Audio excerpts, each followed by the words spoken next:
Nagulat po ang buong community ni XRP matapos makita ang biglaang galaw ng malalaking whales sa blockchain. Mula po sa pagkakahulog ng presyo kamakailan, bigla namang nagsimula ang sunod-sunod na paggalaw ng bilyong-bilyong halaga ng XRP sa loob ng ilang exchanges.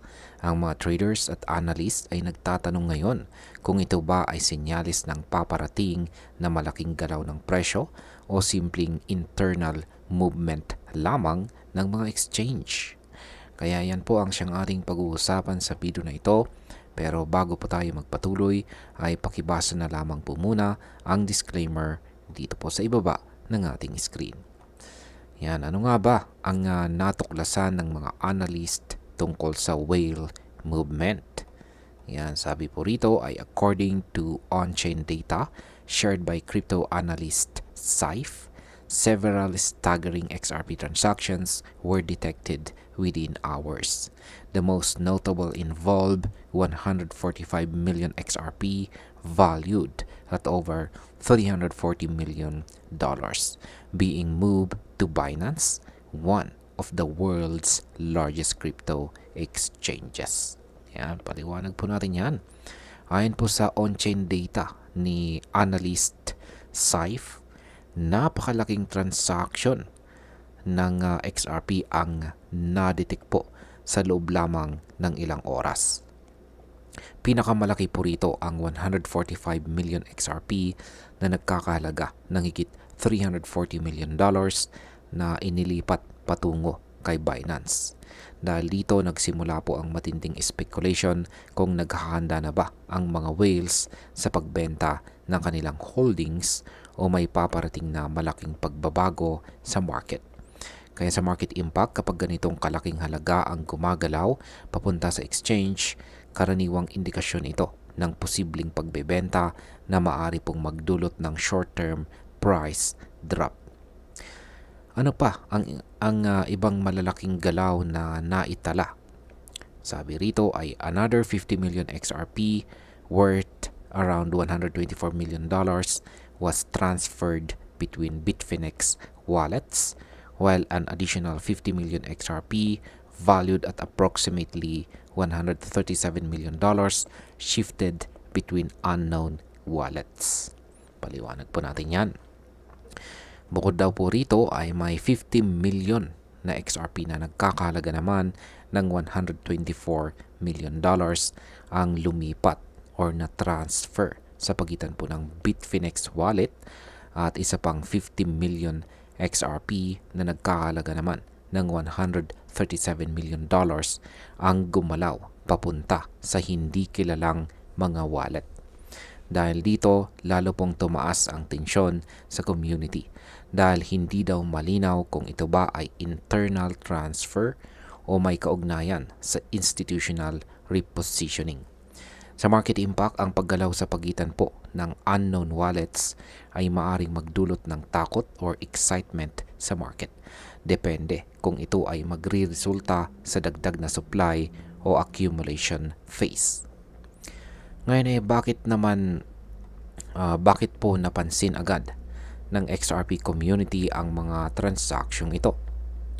Sabi po rito, Saif's post quickly drew attention from the XRP community on X, where traders began speculating about the motive behind such enormous movements.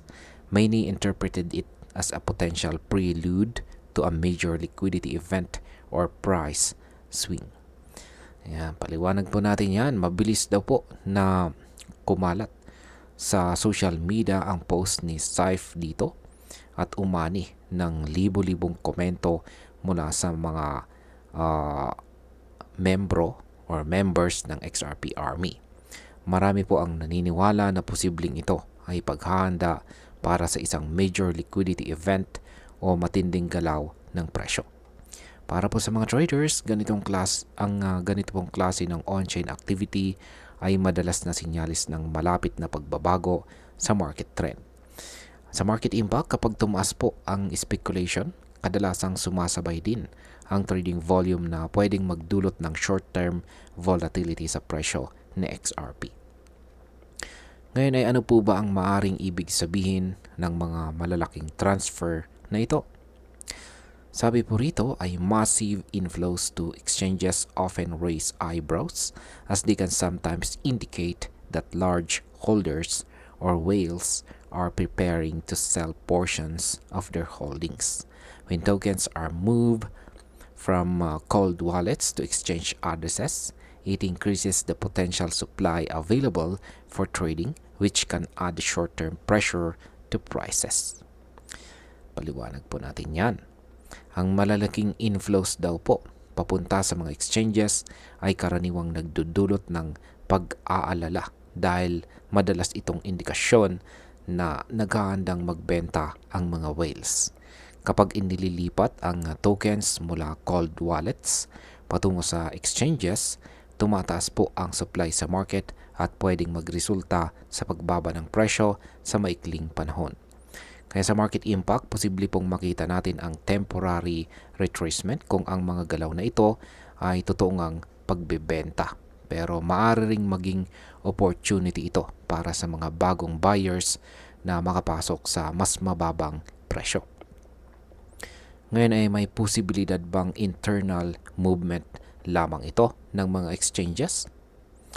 Sabi po rito ay, however, it's also possible that these transfers are internal exchange operations or custodial rebalancing between institutional accounts. Bitfinex, for instance, regularly shuffles assets between its operational wallets for liquidity management. Ano nga bang ibig sabihin yan? May posibilidad pa rin daw po na ang mga transaksyon ito ay simpleng internal rebalancing lamang ng mga exchanges. Tulad po ng Bitfinex, madalas po silang maglipat or mag-transfer ng kanilang assets sa pagitan ng kanilang mga operational wallets para mapanatili po ang liquidity. Kaya hindi po agad masasabi kung ang galaw na ito ay may kinalaman sa aktual na trading activity. Sa market impact, kung internal transfers lamang ito, maliit po ang epekto sa presyo dahil hindi po ito nagdaragdag ng aktual na supply sa market. Ano naman ang reaksyon ng market matapos po ang mga galaw na ito? Sabi po rito ay, at the time of reporting, XRP's price remains relatively stable despite the heavy flows, indicating that traders are still assessing the intent behind the moves. Yan, sa oras daw po ng pag-uulat ay nananatiling stable sa XRP kahit na may malalaking halaga ng tokens na gumagalaw. Ibig sabihin, maingat pa rin ang mga traders sa pagdidesisyon at sinusuri pa kung ang mga ito ba ay bearish or neutral na galaw. Ang ganito pong uri ng pag-pause ay karaniwang nagiging prelude sa mas malalakas na movement sa susunod na mga araw. Sa market impact, maaari pong tumaas bigla ang volatility kapag lumabas ang totoong dahilan ng whale transfers, lalo na kung magkasabay po ang market fear at big buys mula sa institutions. Ngayon ay, bakit po ba hati ang opinyon ng community tungkol dito? Sabi po rito ay, within the XRP community, opinions are split. Some believe these whale movements are early signs of institutional positioning ahead of major developments such as regulatory clarity or ETF-related announcements. Yan, hati daw ngayon ang opinyon ng mga members ng XRP Army. Ang ilan ay naniniwalang ito ay sinyalis ng institutional accumulation bago ilabas ang mga bagong balita tungkol po sa regulatory clarity o XRP ETF. Sa kabilang banda, may mga naniniwala naman na ito ay simpleng repositioning lamang ng mga malalaking traders. Sa market impact, kapag lumabas po na may kinalaman ito sa institutional positioning, tataas ang investor confidence at posibleng magsimula po muli ang bullish momentum ni XRP. Ano naman po ang mas malawak na pananaw tungkol sa mga whale movements na ito? Sabi rito ay, whale movements have always played a key role in crypto market psychology. They can shift sentiment, create fear or excitement, and occasionally precede major trend reversals. Ibig pong sabihin niyan ay ang mga galaw daw ng whales ay may malaking impluensya sa takbo ng market psychology. Kapag napansin ng publiko ang malalaking transaction, madalas itong nagdudulot ng alinman sa takot o sobrang excitement.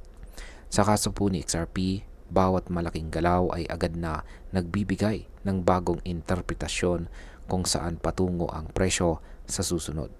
Sa market impact, dahil sensitibo po ang market sa whale data, anumang maling interpretasyon ay pwede pong magdulot ng panic buying o selling na lalong magpapataas ng volatility. Bilang panghuli, ang aking opinion naman po tungkol dito ay kung susuriin natin, malinaw na ang malalaking galaw ng XRP whales ay nagdadala po ng halo-halong emosyon sa market. Maring ito po ay internal moves lamang, ngunit hindi rin malayong pagkakahanda po ito para sa susunod na yugto ng market rally or correction. Ang pinakamahalagang gawin natin bilang mga traders at investors ay ang manatiling kalmado. Magbantay po tayo ng sunod-sunod na on-chain updates at huwag agad po tayo magpapadala sa hype. Sa ngayon tila nagsisimula na namang maging sentro ng pansin si XRP. Kung ito po ay sinyalis ng accumulation, maaari po tayong makasaksi ng panibagong bullish run. Pero kung ito po ay selling preparation, kailangang maging alerto po tayo sa susunod na pagbaba ng presyo. Ang tiyak lamang ay ang kilos po ng whales ay laging may kwento na dapat po nating pag-aralan. Ayan, hanggang dito na lamang po tayo sa video na ito mga ka-crypto. Marami pong salamat sa panonood.